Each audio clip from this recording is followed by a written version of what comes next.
Welcome to today's Business Report. I'm Denise Williams, bringing you the developments shaping markets, capital access, and business decision-making across Jamaica and the region. Let's get into the stories that matter. The Bank of Jamaica has reduced its key interest rate by 25 basis points to 5.5%.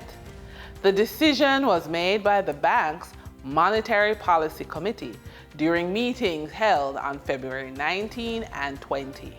The committee says the impact of Hurricane Melissa on inflation was not as severe as first feared. Faster recovery in agricultural production and a recent strengthening of the Jamaican dollar helped to keep prices lower. Inflation is now expected to remain largely within the bank's target range over the next 2 years, with only a few temporary breaches. The new policy rate will take effect on today, February 24. The central bank also says it will continue to act to maintain stability in the foreign exchange market.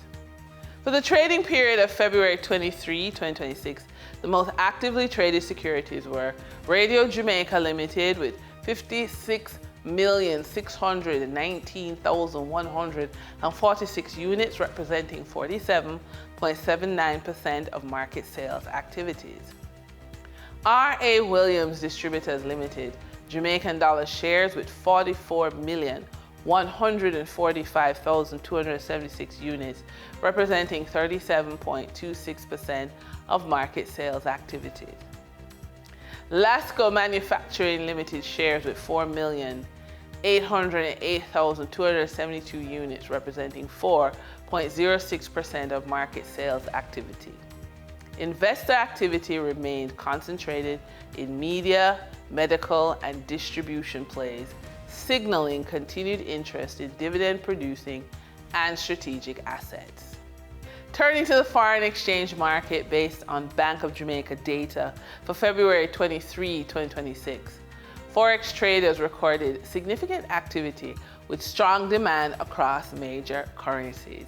For the US dollar, trading margins reflected steady liquidity, with the US selling at $156.79 and buying at $155.04. For the Canadian dollar, moderate gains supported by $1.50 transaction spreads. The Canadian dollar sold for $113.57 and was bought for $112.01.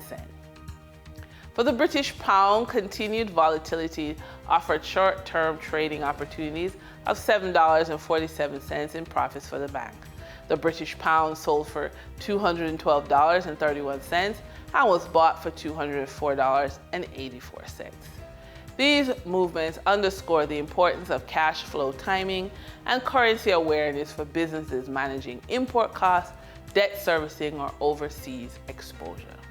For the credit report tip of the day, when you're planning to finance a fleet of vehicles, your credit report can actually become a supporting section of your business plan. Pull your credit report and use it to show lenders a track record of how you manage credit on-time payments, responsible use of limits, and stability over time. In your proposal, connect these details directly to the fleet investment. Highlight accounts that demonstrate your ability to handle vehicle loans or installment payments. Explain any past improvements in your credit behavior and show how your current obligations still leave room for the new financing. When presenting to financial institutions, lenders are looking for that link between your credit history and the projected income from the vehicles. Essentially, evidence that your past borrowing behavior supports your plan to operate assets that will generate steady cash flow and comfortably service the loan. And that's today's business report. I'm Denise Williams, bringing clarity to capital markets and strategy. Until next time, stay informed, stay intentional, and keep building forward. See you soon.